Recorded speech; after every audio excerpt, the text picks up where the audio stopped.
Alright boys, welcome back to another video. Knicks Daily here. We're going to go over tonight's loss to the OKC Thunder, 117 to 107.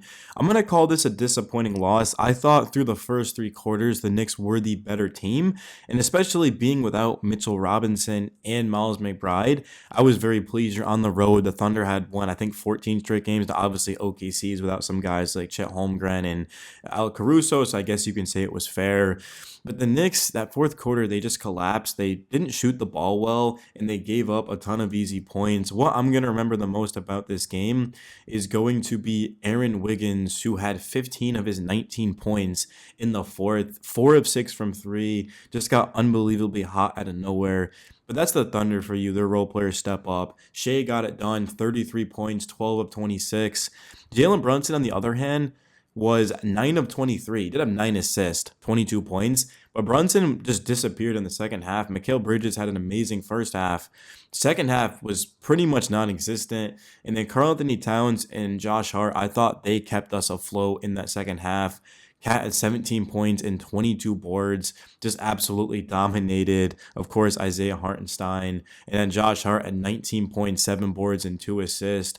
Hart's hustle just kept us alive. He made a ton of plays, man. Shout out to him.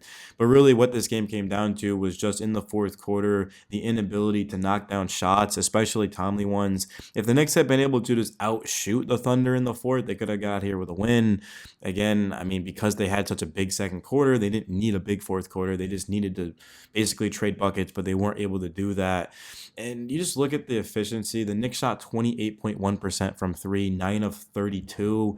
The Thunder end up shooting 51.9% from 3, 14 of 27. They were 51.2% from the field. The Thunder were just scorching hot. They also they didn't necessarily do a good job of taking control of the ball. They had 13 turnovers. We ended up having 12.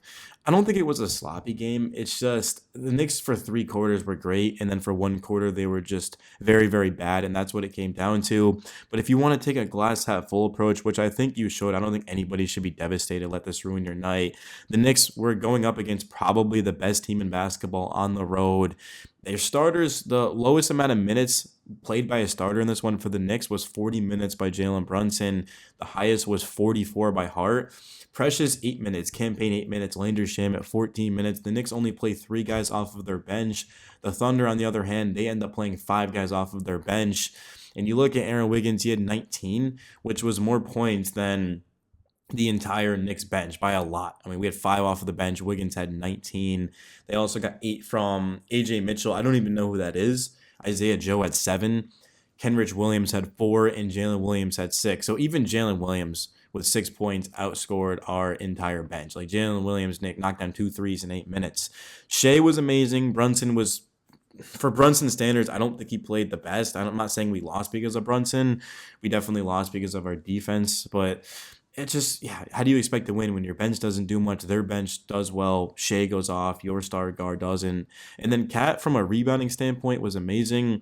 His shot, though, he was 7 of 13, didn't even attempt a 3. Just the way that the Thunder were playing the Knicks, they kind of wanted them to shoot. The Knicks just decided to go to the basket and take the easy ones. But yeah, when you only knock down 9 threes and the Thunder knocked down 14, I mean, that's just going to be the difference, especially because they were 14 to 27. So yeah, hopefully moving forward, the Knicks can clean this up. I mean, they had won 9 in a row. That's why I'm not really overreacting. Oh, wow. Okay, cool. The Knicks lost to the Thunder their last 10 games, they've won 9 of them. Got to get back on track. I don't think there's anything else to say. Just a very, very bad fourth quarter, which nobody's going to remember the great 3 quarters that we had, and rightfully so. But in terms of what's next for the Knicks, I mean, they're going to go to 24-11 on the season. Let's see who our next game's against. We're going to be at Chicago actually tomorrow on a back-to-back. Monday is going to be versus Orlando, who we've beaten every single game. We played against them Wednesday against the Raptors. So we have 3 games against teams we'll be heavy favorites in. And then Friday, we're at home against OKC. A chance to get back at them. We're going to have Miles McBride more than likely. Mitchell Robinson will not play in that game. But still, just having McBride, I mean, he gives you 20 minutes off of the bench. And he gives guys a rest, and he can score. And then Sunday is going to be versus the Bucks. Monday, Pistons. So pretty solid schedule coming up. Nothing crazy if I'm being honest, but it's just one of those Friday night Knicks games that was disappointing. But just given how well this team has played, you can't be too concerned with it. I mean, the last time the Knicks had lost prior to this was December 11th against the Hawks in the in-season tournament. It had been a while, guys. So yeah, I mean, Mikal Bridges was phenomenal with 24 points. Cat had 22 boards. Brunson had 9 assists. You'd think that the Knicks would have won this game, but unfortunately, in the fourth quarter, they just didn't have anything left. And a lot of that will be attributed to, of course, the bench playing such little minutes. I mean, 14 minutes for Shaman, 16 for Achua and Payne combined. I get why Tibbs did this because you're against an elite team. And whenever you have the bench out there, you're significantly worse. And that's not to say the Knicks have a bad bench. It's just their starters compared to their bench. I mean, it's the biggest probably night and day difference in the league, in my opinion. I mean, if you put in Campaign, well, now you don't have Jalen Brunson out there. You put in Shamit, okay, who are you taking out? Mikal or Josh Hart? Huge, huge disadvantage. And then if you put in Precious, I mean, to that point, you're either taking out Hart or you're taking out Karl Anthony Towns. So I understand that the Knicks starters are scoring about 100 a game and they're making the majority, pretty much all of the money. But you just need guys off of your bench that you can trust. You need guys off of your bench that can get hot.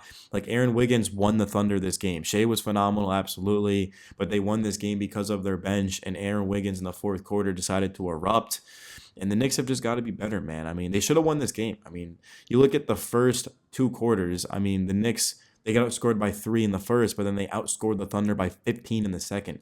And then going into halftime, it looked like the Knicks were going to comfortably pretty much win this game. I know the Thunder got a hell of a team and they're going to fight. But the third quarter, okay, they get outscored by 4. But in the fourth, man, I mean, you get outscored by 18. I mean, that just can't happen. It can't happen. The Knicks couldn't buy a bucket. But also, I thought defensively the Knicks were lackadaisical. For a lot of this game. I mean, they did have some good possessions, but just for a lot of it, it was just easy penetration, a lot of and ones, a lot of free throws. How many free throws did the Thunder take? The Thunder took 21 free throws. I mean, that's a good amount of free throws. The Knicks took 17. Yeah, I mean, when you give up that amount of efficiency, that many free throws, and you're not shooting the ball well, I mean, how do you expect to win? So the Knicks absolutely deserve to lose this game, and that's why you've got to play hard, of course, for 48 minutes. You can't play hard for just 36, or this is what's going to happen.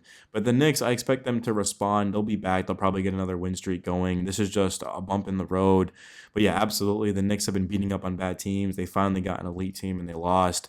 But also, how you lose is so important when analyzing games, because the Knicks, it's not like they absolutely looked like the worst team and they're frauds. No, they were the better team for 3 quarters, and then the fourth quarter, unfortunately, they weren't. So, yeah, they'll be all right, man. I'm not tripping about it. But, guys, Knicks Daily, smash the like button, subscribe, man. Appreciate you guys for the support, and I'll see you guys tomorrow after the Bulls game.